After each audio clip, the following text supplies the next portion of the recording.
जय जगन्नाथ मोर भाई और भौणी मैंने आशा कर समस्ते भलरे थे और खुशी थे मुझे सत्य सिंधु आपण नहीं आसी आउ एक नुआ वीडियो यही वीडियो रे आमे आज जानिया पाइबा। नमस्कार।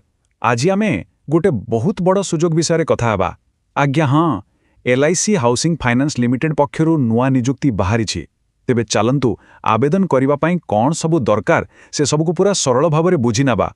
तेबे देखंतु यहा किछि छोटो मोटो सुजोग नुहे। LIC HFL सारा भारत रे जूनियर असिस्टेंट पाई पूरा 180 स्थायी पदवी बाहर करिछि और सबुठु बड़ कथा हैला एहा एको परमानेंट जॉब माने एको सुरक्षित कैरियर पाई एहाटु बड़ सुजोग आउ कोन होई पारे। आगोकु आमे कोन सबु देखिबा। प्रथमे एही चाकरी सुजोगटी केते बड़, तापरे दरमा केते मिलिबो, केउ माने आवेदन करि परिबे, चयन प्रक्रिया केमिति हेबो आउ शेषरे सबुठु गुरुत्वपूर्ण कथा केमिति आउ केबे आवेदन करिवे सबु किछि जानिबा। तेबे चलंतु प्रथम भागरु आरंभ करिबा। एको बड़ चाकरी सुजोग। तेबे देखंतु संस्था हेउची LIC हाउसिंग फाइनान्स लिमिटेड माने LIC HFL। पदवीर ना हेउची जूनियर असिस्टेंट। आउ ह एहा गोटिए स्थायी बा परमानेंट चाकरी आउ एहा केंद्र सरकारंक अधीनरे आसुछि। सबुठु भल कथा हैला सारा भारतरु जेकोनोसी प्रार्थी पुरुष हुअंतु कि महिला समस्ते एथिपाई ऑनलाइन रे आवेदन करि परिबे। अच्छा, चाकरी विषय तो जानिले, एबे आसंतु सबुठु मजादार कथा उपरकु माने पारिश्रमिक आ भूमिका केते दरमा मिलिबो आ केउठी नियुक्ति मिलिबो चलंतु देखिबा। देखंतु दरमा पोस्टिंग केउ सहर रे होउची ता उपरे निर्भर करे। एहाकु तीनी भागरे बंटा जाईची। जेमिति कि बड़ सहर बा कैटेगरी 1 सिटी पाई मासकु प्राय 41,509 टंका, सेहीपरि कैटेगरी 2 पाई 39,909 टंका आउ कैटेगरी 3 सहर पाई 38,709 टंका दरमा रहिछि। तेणु पोस्टिंग उपरे सबु किछि निर्भर करे। तेबे प्रश्न उठुछि सबुठु बेसी पदवी केउ राज्य रे अछि। आज्ञा हाँ, एही चार्ट को देखिले स्पष्ट जना पड़ुछि जे कर्नाटक, महाराष्ट्र आउ तेलंगाना एही तीनोटी राज्य रे सबुठारु अधिक सुजोग रहिछि। ठीक अछि, एबे आसंतु सबुठु गुरुत्वपूर्ण कथा विषय रे जानिबा, जहा हेउछि आवश्यक योग्यता। किए एही पद पई आवेदन करि परिबे चलंतु देखिबा। देखंतु एथिपाई शिक्षागत योग्यता बहुत स्पष्ट। जेकोनोसी विभाग रे स्नातक बा ग्रेजुएट डिग्री थिबा दरकार। किंतु मने रखिबे गोटे शर्त अछि, सर्वनिम्न 55% मार्क रहिथिबा बाध्यतामूलक। एबे आसंतु बयस सीमा कथा देखिबा। एही तारीखटी मने रखंतु 1 एप्रिल 2026 सुद्धा बयस गणना कराजिब। साधारण वर्गर प्रार्थींक पाई बयस 21 रु 30 वर्ष भितर हेब जरूरी।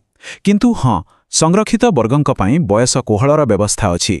जेमिति कि OBC प्रार्थींक पाई 3 वर्ष आउ ST, SC, PWD एवं पूर्वतन सैनिक मानंक पाई 5 वर्षर रिलैक्सेशन मिलिबो। अच्छा, योग्यता विषय तो जानिगले, किंतु चयन केमिति हेबो एही पथकु बुझिबा निहाती दरकार। तेबे चलंतु सिलेक्शन प्रोसेस उपरे नजर पकेबा। देखंतु एही चयन प्रक्रिया मोट 5टी पर्याय रे हबो। सबु किछि पूरा सिस्टम वाइज चलिबो। प्रथमे हबो ऑनलाइन परीक्षा। सेथरे पास कले व्यक्तिगत साक्षात्कार बा इंटरव्यू पई डका जिवो। तापरे एक चूड़ांत मेरिट लिस्ट बाहरिबो। आउ शेषरे डाक्तरी परीक्षा सहित बैकग्राउंड जांच ए सबु परे जाई चूड़ांत निजुक्ति मिलिबो। आउ गोटे कथा, आवेदन करिबा पूर्वरु आउ डॉक्यूमेंट जांच समय पई किछि जरूरी कागजपत्र प्रस्तुत रखिबा बहुत जरूरी। जेमिति कि सबु शिक्षागत योग्यता प्रमाणपत्र, जन्म तारीख पई प्रमाणपत्र, जाति प्रमाणपत्र जदि लागू हेउची, आउ हाँ एक नुआ पासपोर्ट साइज फोटो ए सबु रेडी रखिले सुविधा हेबो। एबे आसिला सबुठु गुरुत्वपूर्ण कथा, केमिति आउ केबे आवेदन करिवे।